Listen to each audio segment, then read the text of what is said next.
I'll do it. I'll do it. All I right. got this.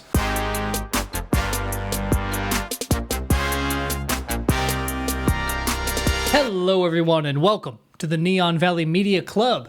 This is the Thursday show where we review something that was suggested in the last episode for us to watch, listen to, read, whatever it might be. We might do a book, Mitchell. I might force you to read an entire book in a week.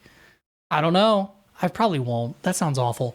All right, Mitchell. So last week, I suggested that you watch Brazil, You did. a movie directed by Terry Gilliam, which, do you want to hear a fun fact about Terry Gilliam right out the gate? You probably didn't know. I always want to hear fun facts about Terry Gilliam right out the gate. You know this. He's one fraction of Monty Python.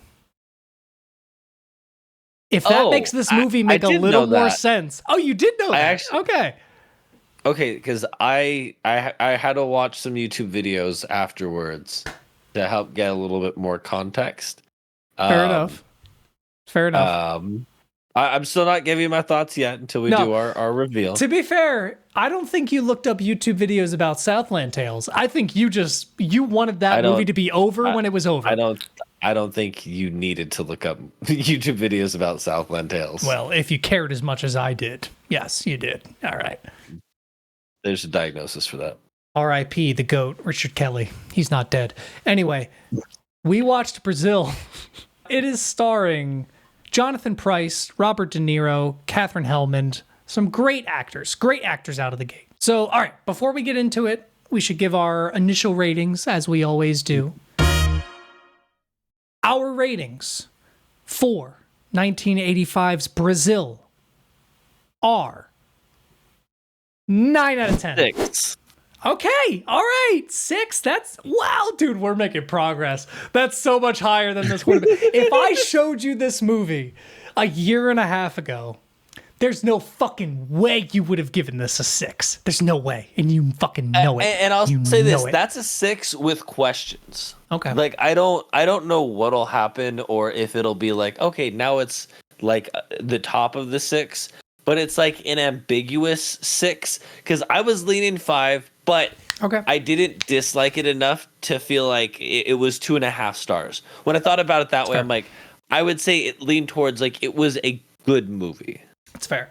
I will preface this by saying Siskel and Ebert hated this movie. They both gave it a thumbs down. Question. Yes. Are you about to ask who Siskel and Ebert are? God damn it. All right. They're very famous movie reviewers who had a primetime television show and news article where they would review movies.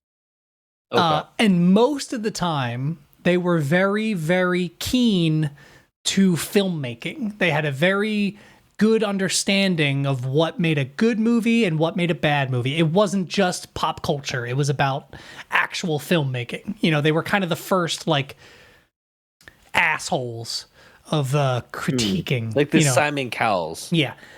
Sure, of the movie world. They wanted to make sure that good movies were made. But either way, they hated this movie. They said it was too confusing. The visual effects were too much. They said that the dream sequences were too much. Like they just hated it. They said it should have been more focused on the main character as a character because they liked him, and that was it. I couldn't disagree more. I think that the dream sequences wouldn't and all agree those with things, yeah, I think those are what make the movie better. They really drive the themes, and I think they integrate very well with the movie. I love this movie. I guess we should say this. We usually suggest a movie that the other person hasn't seen. It's like one of our things, or whatever it might be. In this scenario, I had not seen Brazil. I've heard many things about it. I've seen things about it. Never actually saw the movie. So I took this as an opportunity to actually fucking watch it for the first time. All right, so before I gush a little bit, I want to hear your ideas and how you felt about it. So I had no idea what I was getting into. I was kind of nervous at first when you had said this is what Southland Tales wanted to be, because I was like, okay, if you multiply Southland Tales Like even we'll just say like by a trillion. A trillion times zero is still zero. So would you agree with that census though? Because again, I hadn't seen it at the time. Understand from a no. I would actually still agree with that. Okay. So my very first note of this movie was here we go again, because it was the opening scene and then the transition with the TV, like the explosions while you're watching. My first note is bro just got turned into particles. Like he just fucking explodes. I was just like, what the fuck is happening? And then and I literally kept adding to this, so at one point I just stopped. My comment was, oh, it's like a spy, Willy Wonka, Godzilla, Ghostbuster, Mr. Bean movie. Tell me it doesn't have an element of all of that. Yeah. No, 100%. I can't. From the miniatures, like those scenes remind me of the old school Godzilla movies. But they were so good. I'm not saying that. I'm not saying that as a bad thing. No. But you're right. This is just. I was just like, how does something have so many different influences, whether it is director or just, coincidence, where I got this vibe from it. But it's true. I will say, I liked that there was a story that I could follow and understand. There was a deeper message to this as well, in terms of, people who are part of the system. Even if they're like, I don't want to move up, I don't want to do anything, you're still negligent to what's going on outside of your world. And as we're going to get into it, our main character goes from, again, being this guy who just wants to conform, really. I don't want to move up. I want to stay in the spot, even though he has connections. But because he has connections, his mother is very powerful. He never has to worry about anything. He's late for work where his manager is calling him, and this guy isn't getting in any trouble. No, in a world that seems very focused on the rules. And I think that was to highlight that he is as much a part of the system in terms of he has the benefit of not needing to worry about anything bad happening to him. And so as he steps into this world of the mistake and trying to address it, again, it felt very corporate. When you have them come in and say, all right, team, we're gonna kick ass this quarter, but they say it like even more PC than that. Yeah, like a little bit of sorry to bother you, like a little bit of that vibe. Yeah, exactly. And so to have that be kind of thrown in his face of, oh, like her husband is dead, and their kids are, and seeing her home like destroyed and realizing, whoa, this is a much different like you could see, and the acting in this is incredible, but you can see the character's progression from being just a part of the system to realizing that this isn't okay, and it there's drives a greater him to find. It's almost like a 1984 kind of Brave New World thing where there's a greater system that's controlling everything. Okay, yep. I'm sorry. I don't know what. There's a weird fucking. I'm not even joking. There's like a weird fucking noise happening in my apartment. I need to see what's happening. I've got all the doubloons now, Mr. Jones. You'll never find what you're looking for unless you conform to my. I guess it's my neighbors like moving something. I don't know, because the second I left, they're fucking. No, but yes, seeing that transition is really, it is that kind of main driving source of him being like revealed to the bureaucracy of this world and how mundane and like inefficient it really is at the end of the day. And what I do find interesting though is that he doesn't really feel like he understands it as it's going, because even when that woman is crying, like he's approached to give her the check. We're hoping you had seen this movie prior to listening to this. If you haven't though, he works for a company. Basically something in the system fucks up where a literal bug falls into their computing system. I do love that analogy. Yeah. And So after that falls in, it creates this problem where someone named Tuttle was supposed to be arrested, and because of the bug, one paperwork went out for Buttle. So Buttle was then arrested, and he is innocent, and he has a heart condition, so when they torture him, he dies. And it was not planned and all this shit. And kind of the levels of bureaucracy they kind of point at are the fact that it's like nobody's fault.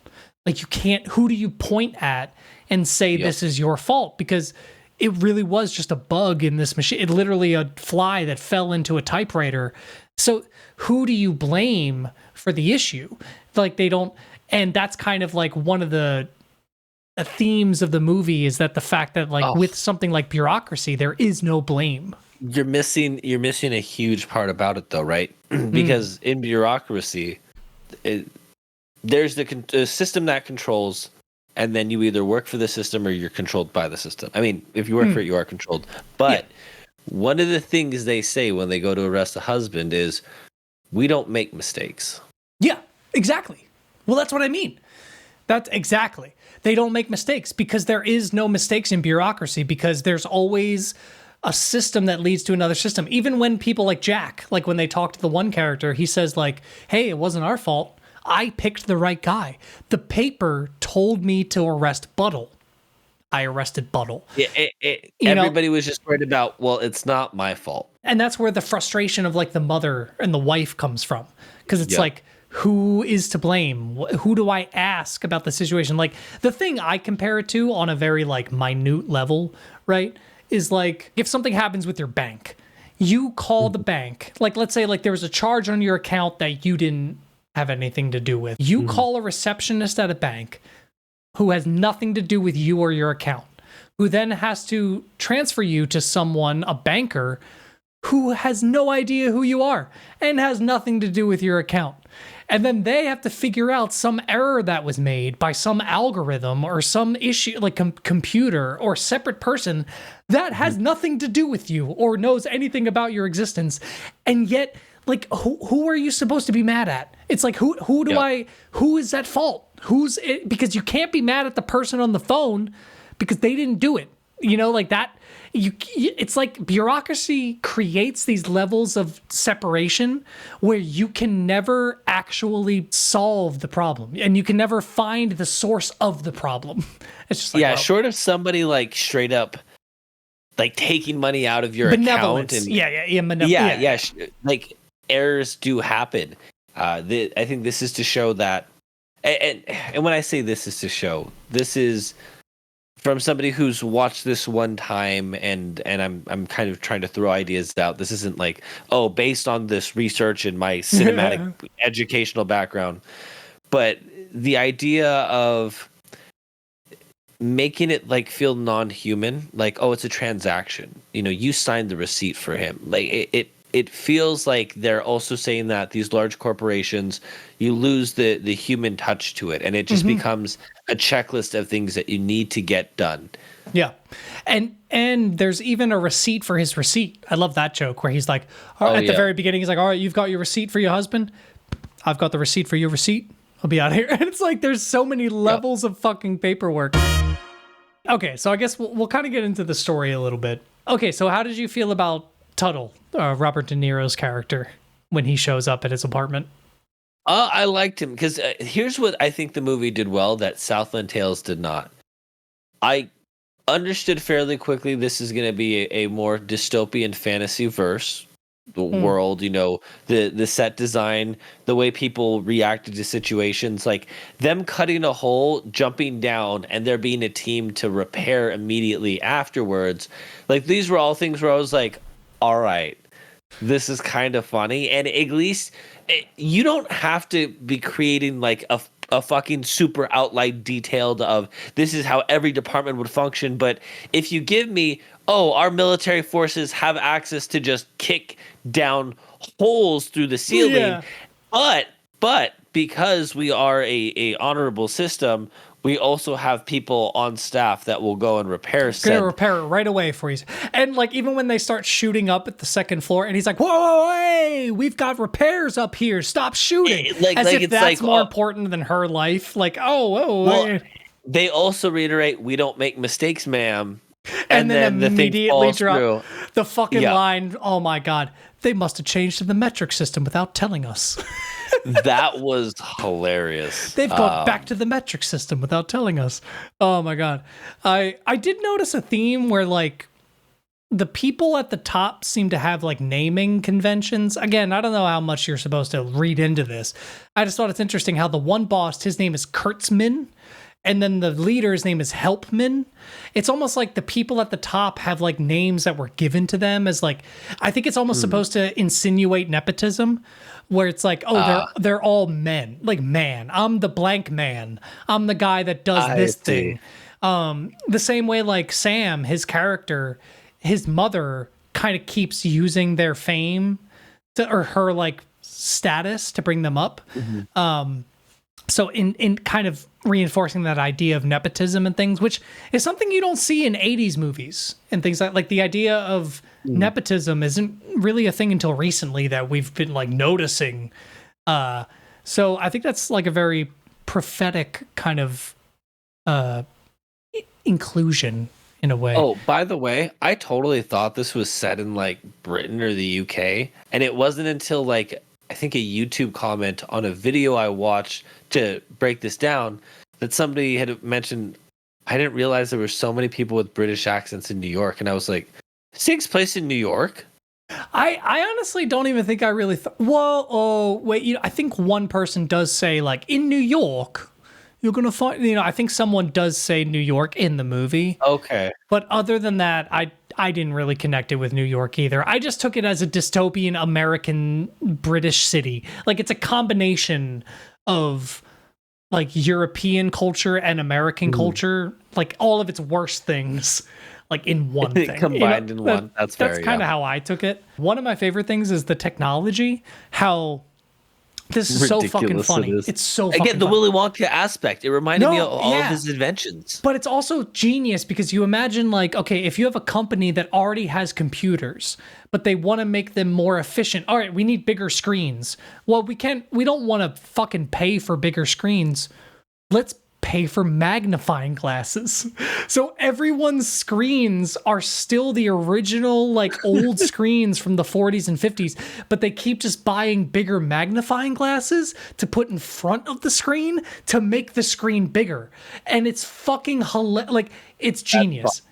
I used to have an old joke. I tweeted about it. I still think it's hilarious. I was like, instead of buying a 100-inch TV, buy a 50-inch TV and move it twice as close. It's because I was like, yeah, it's the same thing. And even the effects in general, I really like in this movie. So one area that I was really hoping and thought would be more connected in some way was all the ventilation.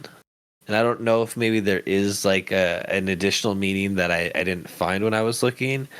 But and part of what I was thinking, there's an anime where the whole world is connected, dystopian kind of future, and there's a lot of ventilation shafts. And there's like this living being that's able to access every part of the city through that system. And so I was like, oh, is there like some like maybe computer overlord that is actually running it that has all this ventilation so it can move through the city, and that's why people aren't allowed to touch it and mess with it because they would know the truth. Oh, I see.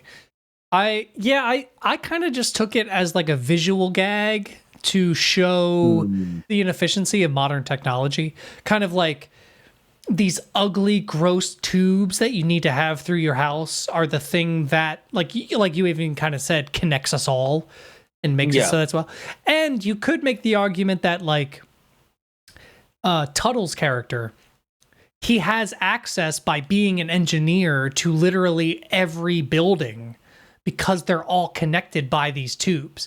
Like how he's able to change the tubings later in the movie to cause it so that the fucking sewage valve goes up into their suits and stuff. It kind of shows the idea that you have access to all these tubes. So even though, so they're just as exposed and shitty and as anything else, but they're kind of made to think like, oh no, these are the things that keep you safe and power your home and all that. What was it?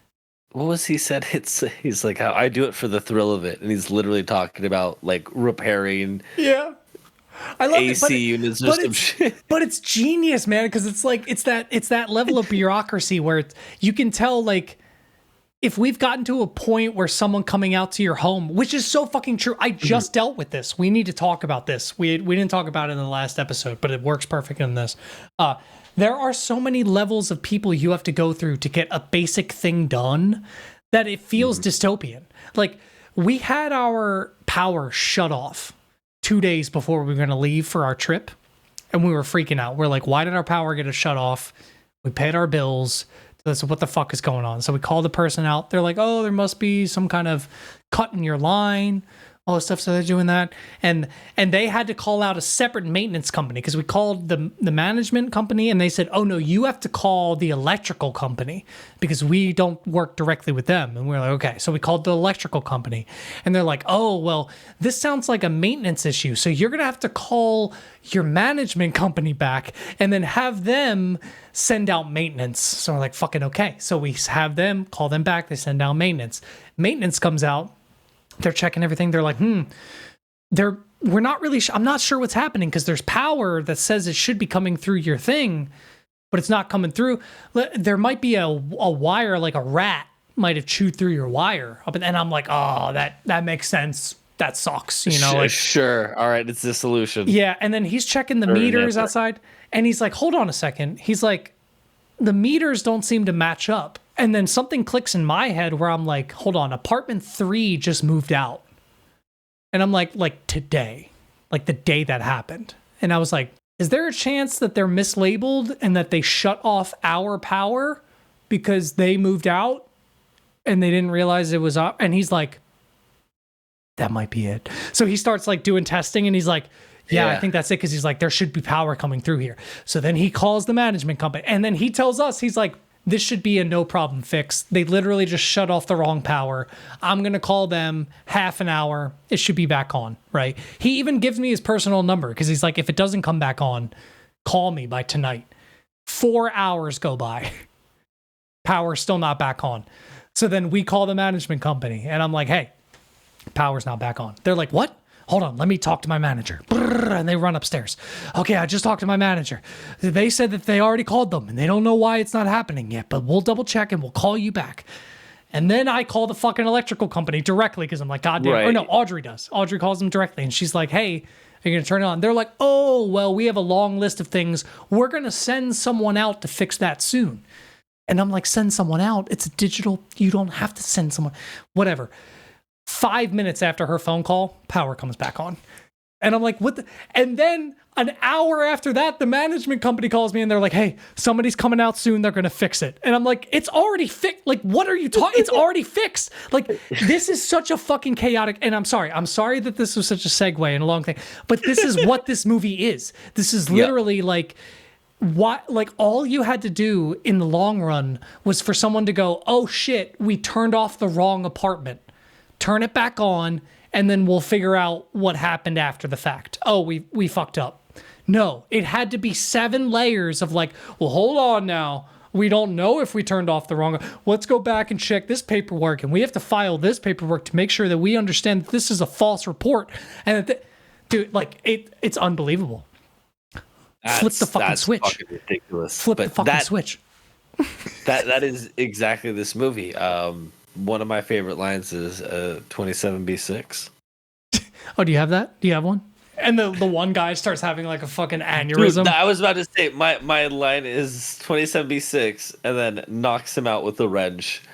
Was fucking in his hat, hilarious. Like the fucking visual, like that's where the Monty Python shit comes in for sure. Like, oh yeah, that's what I was gonna say. When you had said he's 1% Mont, I was gonna say Montolano. like you were gonna say, like I was like 1% related to him. I was like, oh, Monty Python. I was like, I did see that, but yeah, the there was slapstick humor where I was like, this is very much Monty Python. Yes, and there's great commentary in general. Just like, again, like the kind of Southland Tales thing that's done a little better in my opinion. Like you have I love the plastic surgery through line. That just gets crazier and crazier. Yeah.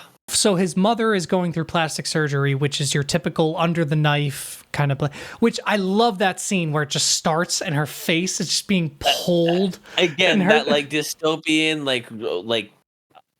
not even uncanny, just almost fantasy sci-fi esque nature just to it. Absurdist, just fucking Absurdist.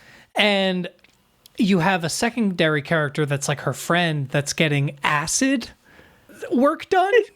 And she's like, oh, that's very experimental. And she's like, oh, the acid guy? And she's like, oh, come on. Just because he's using new things, I don't call your guy the knife guy or something like that. But then as the movie goes on, she's like literally decaying. Like the acid is like she's melting getting more her. and more bandaged. The face is just covered. Meanwhile, his mom is becoming like increasingly hot and eventually looks like Jill. I don't know if you noticed, that's the same actress. So like, all right, yeah, I'll talk about this. In the funeral scene, when he's walking up to her and she's completely young and hot. Oh yeah. That's Jill. The girl Jill? The girl he's chasing. Gillian. Yeah, it's literally her in a red wig. That. So it's like this weird like Oedipus thing a little bit, which there are a lot of Greek mythology kind of relations in this movie. There was. It's so funny too, because I was like, when he was flying to the sun, I was just like, who's the one that Icarus? flew? I was like, not in my head. I was like, not the guy that had the mom weird thing. I was like the other one, and now I'm like, oh, all right. Well, that kind of. All right, I guess he also had the mom weird thing. Yeah. We were talking about him meeting Harry, and yes. Okay, so he is this rogue mechanic that likes to stick it to the man. An engineer that likes to stick it to the man, and he overheard Sam's call that he needed someone to come out, that it was emergency.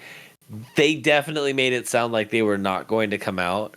So it's really funny because like as they're knocking, he just immediately like got his gun drawn and like ready to. Oh, dude! Like him immediately holding the gun up to literally everyone was the funniest fucking thing to me. Just every reaction, yeah.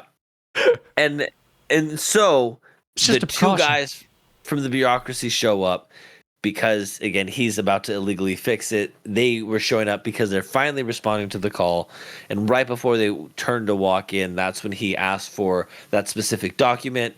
And I think what was great was the reason why he knew to ask for that specific document was Harry had just mentioned about this form being so it was one of those where they set you up with an understanding without needing to like make it feel spoon-fed.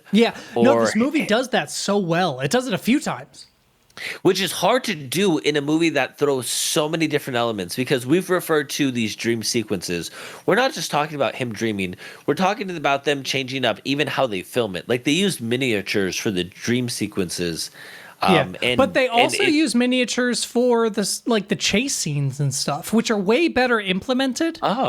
Which we'll talk about. But that's what I'm saying is like I think they did a great job of separating what was a dream and what was reality. Exactly. But the ones you're going to talk, I hope you're going to talk about the scene where you see like a beautiful green landscape, but then like buildings start shooting up. That was the Godzilla. That's where I was like, that's like a short film in itself. That is such a good fucking beautiful imagery. Like just having this green landscape and him flying towards like a goddess, and then these buildings fucking just, and then he's blocked off. Like that's like a short film in itself. Like I was like, whoa, this is a concept. Like this is amazing. It had a lot of concepts that did kind of fit together. I'm checking my notes to see here. No. So I did say that Sam looks like he could have been Topher Grace's dad. Topher Grace. Eric from That 70s Show. His name is Topher? Yeah. There's a few things that this movie very clearly gets wrong about our future, and I don't think it was trying to. This was obviously not trying to. Yes. It wasn't trying. It was exaggerating a future. Exactly. Obviously, technology was going to get more minuscule and sweet. It wasn't going to be big fucking pipes and tubes going through houses. And I think the creators knew that. They were trying to make a metaphor for what it would be in our lives. Like literally Facebook might as well be this fucking giant tube that goes through my fucking house. You know what I mean? Like, it's kind of how I feel. What I like is that they made a commentary on even how society changes in ways that they're trying to be more media centric or more like fun. Like, I don't really know how to put it, but it's when they're at the restaurant and they're looking at the menus, and arguably the menus are sick. I kind of like it how they're like these screens that like have the numbers on them. That's kind of dope, even though they're ridiculous and they're dumb. Bro, the restaurant scene might be my favorite scene throughout the whole movie. You get so much great lines, acting, situations. My just favorite thing is the server just like does not want to fucking deal with Sam's shit. Yeah. But I think it's because everybody else knew what number they wanted to order. Mm-hmm. Sam trying to just be like, I'm gonna have this food. One, he wanted more time to think, but two, he was trying to order it by its actual name. Yes, yeah, and that's the thing. What's the number? Like, it was very adamant. This is which I think that was almost a conversation on when you go to those fine dining places sometimes, like feeling like, again, I don't know if this is... I'll argue, not even fine dining. It's like, I think it's companies forcing you to fall under their branding and their thing. Because it's like, okay, when you go to Denny's, right, you have to order the Hobbit hole with a side of Shire hash browns. You can't just say a fucking over easy egg with, you know what I mean? So it's like, instead of a large, it's a venti. Not saying that Starbucks will like turn you away, exactly, but that idea of we have our way of doing things. Yes, and they don't, like, obviously this movie is taking it to an nth degree where they don't force you and kick you out, but that is how it feels, where it's like, sir, you want the what? And it's like, I want the steak medium rare. Say the number. What's the number? That felt so real. Like, that's the part I was going to bring up. I was like, oh my God, I've been in that situation where I just want to fucking say a burger, but you're going to make me say the fiery hot jalapeno hollerin' burger. Like, you're making me say this bullshit when I just want the burger with the jalapenos on it. You're like, I don't work here. Yeah, like, I don't fucking care. I don't want to say that bullshit. I'm giving you my money. You can't make me say something. Man, this movie, it does... what I think is interesting is that there's not many movies that comment on bureaucracy. It's like only been a more recent thing that, like, you have like a Captain America Civil War, right? Where it's like, hey, well, we have to go through so many things before we can save somebody. Is that right? No, we should just be able to go out and save somebody. Like, that's a commentary on bureaucracy. But when you actually try to think about like what other movies really, because yes, movies comment on technology, business, the ethics of business and things like that. But when it comes to the literal act of having to go through systems, there's not really many. There's actually not many movies. One I can think of that does well. It's not a movie though, it's a show. Okay. Futurama. Okay. Yes. That's a good example. They have an entire character who's based around bureaucracy, Hermes.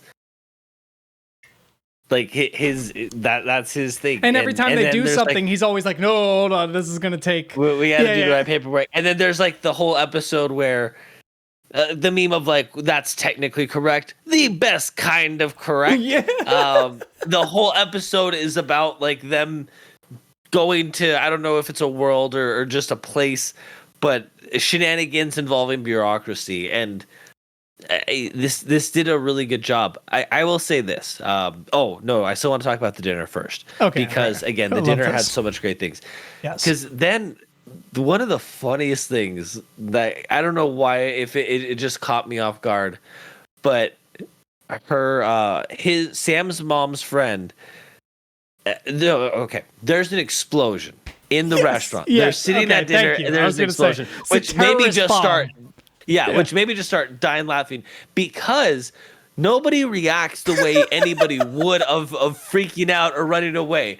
Like the server runs over to their table like, I'm so sorry, this never happens. This doesn't normally happen. Yeah. He literally says, we're gonna get this taken care of right away. Like, don't worry, we have a plan. And they're still for eating terrorist bombings like, in a restaurant. And then all they end up doing is they come and they bring like a screen in front of it, and then there's putting out the fire in the background, and the band starts playing the violin, like music starts playing as if, like the women getting up are like bleeding, and like they can see their skulls. Like they went like, all out in terms of like the makeup and yeah. But again, this 1%ers, these high profile people, they can't be disturbed by a terrorist bomb. But the best fucking line is Sam's mom's friend looks to Sam and goes, "Can't you do something about these terrorists?" And then he's like, I'm on my lunch hour.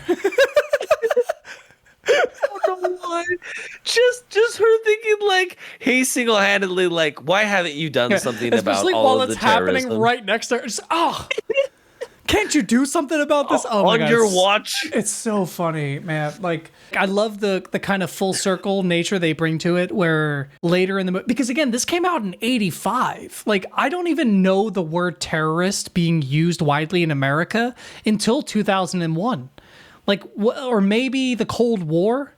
Probably the Cold War. I'm sorry. Probably terrorist around the Cold War era was like a thing. Like, but again, like we're at such a time where it didn't mean the same thing as we put on it now. So the fact this just felt so prophetic in the way that it's like, this is how America viewed terrorism in like the early 2000s. Like if something exploded, it was just like, oh, another fucking terrorist here again. Here we go. And it's like this desensitization. It's so crazy. This is just made in 85. Yeah, I love that scene so much. Also, I'm now thinking that scene happened before the Harry scene, before he ran into him. Yes. Okay, so that did. Okay, I was like, why are my notes? We're jumping around a little bit. Yeah. They did have a sign that I thought was interesting near the beginning that said like, "The truth shall make you free." I don't know why, but I really like that phrasing because it's so different than shall, but it means the same thing. It's like shall tricked us into thinking like, the truth shall set you free. Like, yes, the truth is just a thing that exists, but the truth shall make you free sounds like there's an imposing force telling you the truth, and they are the thing that is creating freedom, because you can't make something that already exists. Like if you're making something that it doesn't exist already, to say make you free, it's just very, I don't know. I love that. I love that phrasing.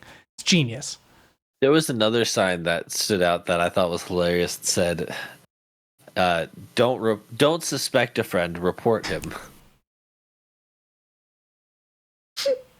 Oh, dude, Tyler, that one, you've been reported. That one threw me off. That one was one of those you got me in the first half, because I was like, don't suspect a friend, report them. and I will say, past this point is where I was like, there's a whole lot of shit going on. And every time I thought I was like caught up, it got more confusing. And so after watching a few YouTube videos, I think I kind of get the gist of it, but this is where I was kind of hovering at that 5 to 6 because you get a lot of different concepts, and I don't even necessarily think that they aren't related, but they don't feel very clearly connected. Okay. So real quick because I want to go through all of your questions to see if I can answer them and or give my opinion, because I'm interested. But real quick, I'll be honest, the part that brings it down for me a little bit, where it's not like a 10 out of 10, is I didn't like about 3/4 of the way through the movie, it kind of becomes a romantic comedy a little bit, where it's only the interactions between him and Jill. And I didn't like that. I actually I was kind of like, I want to know more about this greater story of like sabotage and I agree. and bureaucracy, all this shit you're telling. And you've kind of boiled it down to this one story where this creepy guy is really pushing himself on someone he saw in a dream, which is a whole other thing we could talk about. I don't really think that works. It doesn't work at all. Yeah. It was. Yeah. Like there writing were, "I again, love you" on the glass. Like I liked it how he said it in the one part where he's like, "I love you," and she's like, "What?" And he's like, "No, no, no! Like in the dream, I love you." Like I like how he put that. Because I could see him trying to say like, I am seeing someone that looks like you in my dreams, and I think I love that person. I realize because there's even a great moment where he says I love you, and she's like, well, I'm so lucky, and then he's like, well, that can't be real because I couldn't be that lucky, and she's like, well, you're right, you're not. Boom, kicks him out. And again, I like that, but it's, and maybe that's what it was, right? Was you were getting this kind of crazy story that felt like a lot more about bureaucracy, and again, even if from the dreams, I think it did a good job of differentiating between the dream and when it was real, but there was still like a common thread. But then, Yes. yeah, to your point, you get like this romance focus, and I don't know if it really added, because that is when I felt like the movie started to drag. And Yeah, no, I agree. I It was that like, third, okay, fourth. what's next? Yeah, like right after the half, it's like, eh. But when it goes into the deeper kind of absurdist like, third act, I was really into it. I was back in. And I do think that this is almost a commentary in a way. It's interesting. I can't find much about this movie. I don't know about you, but like you've said, you've watched a few YouTube videos. I tried to look up things. I saw a few videos and stuff I tried to watch, but there isn't much. Like compared to things we've watched or talked about, and especially for how famous this movie is in like film critique history, I can't find anything. I can't find explanations or reviews or analysis or like beyond just a YouTuber with like 1,000 subscribers who's just like, well, this is what I think. I'm talking like Harvard papers. There are papers about Forrest Gump. You know what I mean? There are papers about Alien. What the fuck? Yeah. Why has no one talked about Brazil? Like, And there was something I think I even saw where the director or writer had like changed their. I'm trying to remember what it was, but there was something about it where the reasoning that they used a character or what that character resembled, they had gone back and be like, well, no, this is actually like what that meant. So there was. Again, as I tried to research, I wasn't able to find more than people just really talking about their thoughts on it. And not to say that there were people that had good thoughts, but the same with this, you know, it feels like we're talking about concepts that we think, but again, you get thrown so much at you in this movie. A lot becomes just what you interpret. I think it's very ahead of its time. Like I think even the world building, because I'll be honest, I compare this world building to something like Cyberpunk. I was absolutely getting Cyberpunk vibes. Yeah. Fuck yes. Like something about like all of the different coalitions, groups, like that moment where he walks by the group of nuns who are walking out of the MOI, and it's just like, who are this group of nuns? Like, what the fuck is that? It's just part of this universe that's like, it doesn't matter. That's how their society works. It's like, it's so interesting. I think like the dream sequences are really integral to the story because I think they kind of tell almost like an Odyssey version of what he's going through in his personal life. Yes, it's like I agree. It's like a Greek myth tale equivalent of what he's going through. Yeah. And it's how a lot of us can feel. And I think it's actually a commentary on the kind of misogynistic, let's say like trophy wife mindset of a man, where it's like he thinks that his ultimate goal is to just have a like this woman he can save and then he's going to be blissfully happy. Because I actually had a weird feeling about that. I was like, I don't like this, even though it's so typical in these kind of movies in the 80s and 90s. I was like, I don't like this kind of like, well, the woman is just a person to be saved kind of I agree. angle. But his outcome shows that that wasn't what you should have done. Like you fucked both of you by doing that. I was going to say, so the last note that I actually have is I'm so lost in the last like 45 minutes. Okay. So what were some of your questions or concerns? Because I want to see if I can maybe clear them up a little. Because I will say one thing that I didn't understand. Sorry to interrupt. I don't want to interrupt, but maybe you'll agree with me. I didn't understand the part where he's running from the police and they're shooting at him, and then they just stop shooting at him, and then he starts taking the Jill out to his car.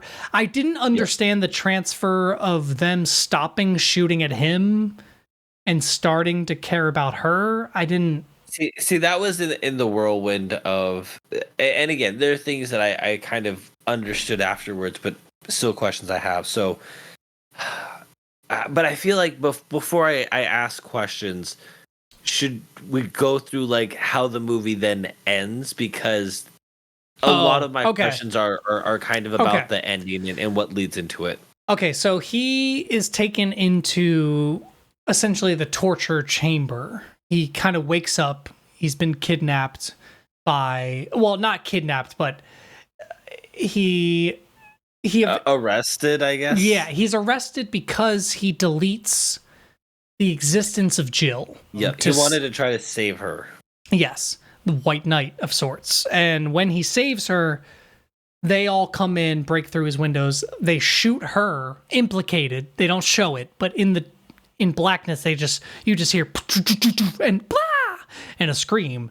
And then he's blindfolded, brought onto a truck and taken. And he keeps trying to look for her, but you don't really know if she's alive. And he then wakes up in a torture chamber, like this giant silo, this huge roof, and this like almost like if anyone's ever seen X-Men 2. That's exactly what I was thinking about. The giant like Xavier's fucking funnel, memory like a thing, power plant kind of thing. It's like that, and he's in there, and he's in the very center, and his friend comes out, who was established earlier as the person who tortured Buttle, because he says like, he died. Yeah, exactly. So he's the torturer, and he's wearing the same baby mask as the masks that he's been dreaming about in his like nightmares, which is interesting. I don't know about that, but he comes out and he's crying, and there's a moment where he's about to lobotomize him, and they're kind of having this back and forth, and then right when he's about to lobotomize him with this thing, boom, fucking Tuttle comes down with their whole team of revolt, revolution agents, the fuck come down. And I did think it was funny. I took a note where I was like, all of them died in the mission to just save Sam. Like the only people left were Robert De Niro and Sam, and there was like 9 people, and they all died except for them 2. And I was like, wow, great save, really worth it. Yeah. In this kind of commotion, they escape the bureaucracy, this building, the Ministry of Information, which is funny because there's like 2 or 3 actors from Harry Potter in this who are a part of the Ministry of Magic. And that's hilarious. I just don't know if there's like I don't know. But either way, he then like sets off like a TNT that blows off the entire fucking building. And so then they escape to like to the streets, right? I love this scene. So Sam runs off, and then Robert De Niro's character, Tuttle, starts like getting rid of his, let's say, evidence, like his outfit, gloves, cloak, all that. And then when he does that, Mitchell, why don't you tell us what happens after that? Yep. After he does that. Because we're running into definitely a spot where I got confused. It looks like paper is starting to cover him. Mm-hmm. Like you're standing on a windy day and a newspaper falls on you and it starts wrapping around and more paper continues to pile on and pile on to the point where he's entirely covered in paper and falling to the ground and rolling around. And so that's when Sam runs over to try to help. And as he's trying to help, you notice people around him are looking at him, staring, what's this guy doing? Yeah. Not even that, but as he's ripping apart the paper, there's nothing there. It's just... There's nothing there. He looks and he's gone. He's just entirely gone. And again, this where I was like, oh, okay. We're starting to reach the absurd fucking territory here. What happened to Harry? I felt the same way. I did. And then it's like a hard transition to him in a vehicle. Yes. And he's with Jill, and they're driving down what literally feels like a parody of Vegas. Wait, no, not yet. Oh, okay. That happens, and then he runs away, and he ends up at the funeral home of his mother's friend. And in this funeral home, you find the woman who was getting the acid treatment done, and she's dead. And throughout the whole movie, she keeps looking worse and worse, and they're like, whoa, what's going on? She's like, oh, it's just a condition. Yeah, my doctor said it's a condition of my condition. It'll be fine. She died. And her bones are like goop. Like it's like acid and goop when he accidentally breaks down. But either way. No, she said my complication had a little complication. I had a complication, exactly. So that's the scene where his mother is like really young, but resembles Jill. Is the same actress, has the red wig on. And that's when the police, they break in, the governmental force, and they start, and then he falls through a coffin. Yep. Of the woman, and then goes down into, basically he wakes up inside of a house that is being driven by Jill. Yes. Off into what, ironically, which I found interesting, they're not driving off into the way, they seem to be driving towards the city, but then it changes to them driving towards I don't know. It was very interesting. But then, they end up in a kind of like farmland. They get to live off the land agriculturally. Yep. But Mitchell,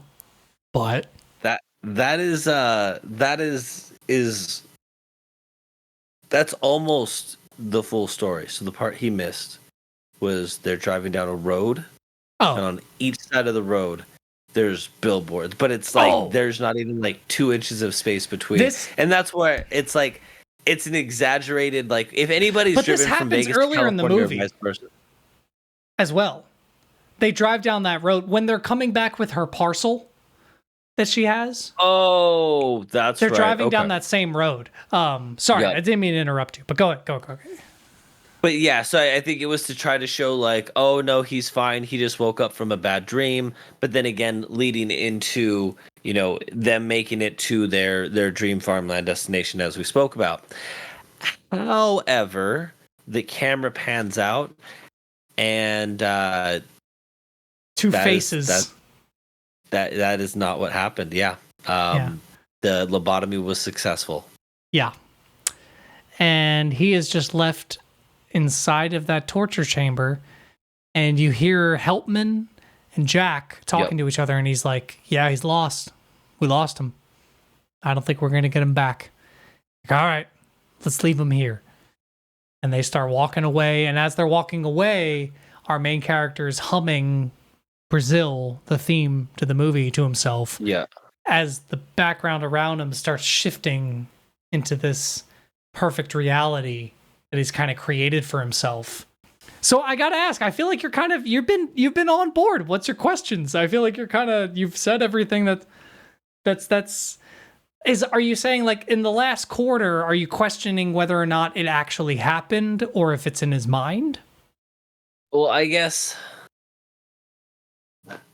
okay, so things like Harry Tuttle like vanishing. What? I did hear that one. Sorry. So things like Harry Tuttle vanishing. What like if you didn't have him vanishing, you could have done everything. Like I don't know. There was a few times, especially in that last 45 minutes, where I didn't. But that was all in his understand- head. That because everything after the knife is going towards his nose. Yeah, I realized that. Like I realized like Harry didn't actually disappear, but from like the filming standpoint, why did they include that? Oh, well, I thought, okay, so my interpretation is that when he stripped himself of all of his revolutionary clothes to hide himself, whether or not these two things are directly correlated, I don't know. Whether or not him stripping his clothes have anything to do with what happens next, I don't know. But my interpretation, he stripped himself of these revolutionary clothes. But when he did that, he stripped himself of the revolution. Like he didn't have anything to separate himself from the normal person to him. And what happened is literal bureaucracy took over him. Paperwork literally engulfed him to the point that he disappeared. And our main character, Sam, he's at this point, this is his like lobotomized kind of reality that he's creating. So it's not real. Like you were saying, like once he's lobotomized, this is what happens. So I think for more of him, it's his interpretation of how governments, and not even governments, but companies and businesses can absorb a person and literally make them into nothing. Like it's literally like a metaphor for paper and paperwork absorbing you until you become nothing. That makes a little more sense. And I love the samurai fight he has in like his dream where he's fighting because I could even tell like when he was flying around, right? And then he noticed that his love was trapped in the cityscape. I immediately knew that the theme was going to be he's going to lose his wings to get his love, because that is what our American dream tells us. That is what kind of like bureaucracy tells us, is like, well, you got to settle down with a 401k and it's like a literal like kind of like vision metaphor for like, okay, yes, if you're going to chase this love, you're going to clip your wings. You're going to end up at this. And as he kept chasing it, he kept losing more and more of this fantastical element of his character.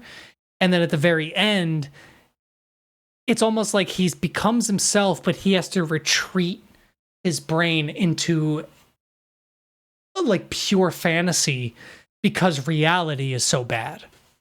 Yeah. Like, I don't even think, part of me doesn't even think he was lobotomized. Part of me thinks that he was tortured to such a point that his brain like broke and that he just kind of wanted to live in a reality that was beyond this state, like, because it's not worth it. We'd rather live in a fantasy than actually face what we have. I got you. Yeah. I like a lot. All right, are we ready to give it our final ratings? I am. I will give it a 9 out of 10. 6. All right, that's fair. We didn't even really talk about this, and I'm not going to talk about too much. The effects. The effects were amazing, especially for an 85 movie. Because I was going to bring up, you were saying in the dream sequences, they use miniatures. In a lot of the movie, they use miniatures. In almost all of the movie, they use miniatures. But they're used so well that you can't even really tell. And it took me rewinding a few parts.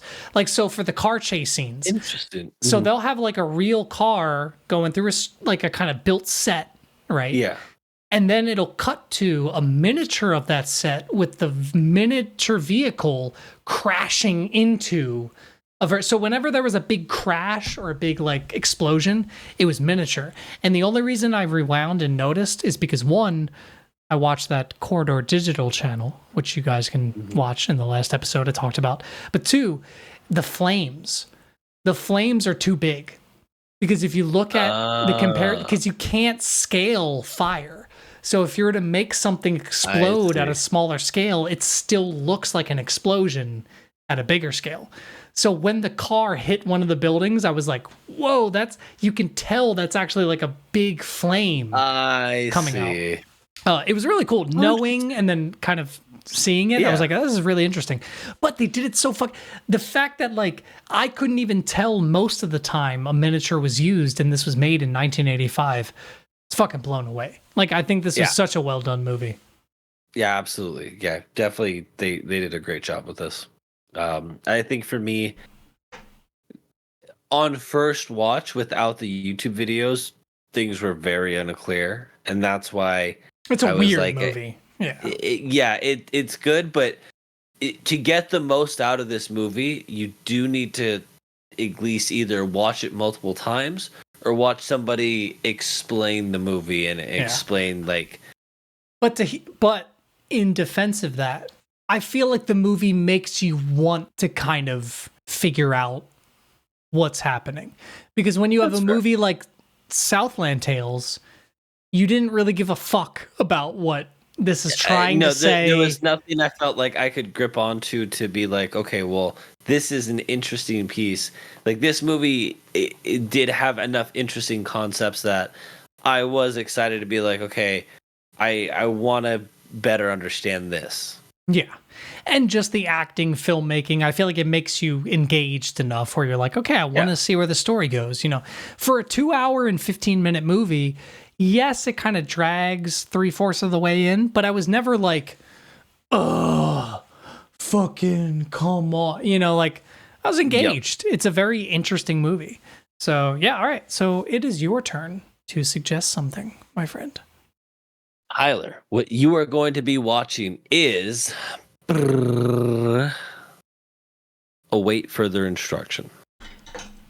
Okay, all right. No idea what this is. Okay, the reviews are making me sad. Okay, no, I'm excited to get into this. Await further instructions. 2018, it says. Yep. Is that correct? All right. I almost watched Brazil twice. Not gonna lie. I thought I was going to need to. But that's what I'm saying. But the fact that you were almost willing to, that says something. Because, like, would you ever even have considered watching Southland Tales twice? No, but it would have been specifically for the podcast. It wasn't for like the meme. Oh, okay, I see. No, not even for the meme. Just to understand and be like I don't you know wouldn't if I caught have everything. even done that for Southland Tales. I barely wanted to finish watching it the first time. All right, guys. Well, if you don't want to be spoiled for, I already forgot the name of it. Further instructions. If you don't want to be spoiled for await further instructions, make sure to await further instructions and watch our next podcast on Thursday. What a natural transition. It's perfect. We release these every Thursday. And hey, if you want to hear us talk about some nonsense, funny bullshit, listen to our Monday show. That's what we also do. Liven up your Mondays with a little bit of Neon Valley. Listen to us on the drive to work. Who's going to judge you? Nobody. I will a little bit. Just a little bit. If you don't. Listen, the only people that are going to judge you are me, Mitchell, and your conscience. We'll see you in the next video, guys. You take care now. I open Steam.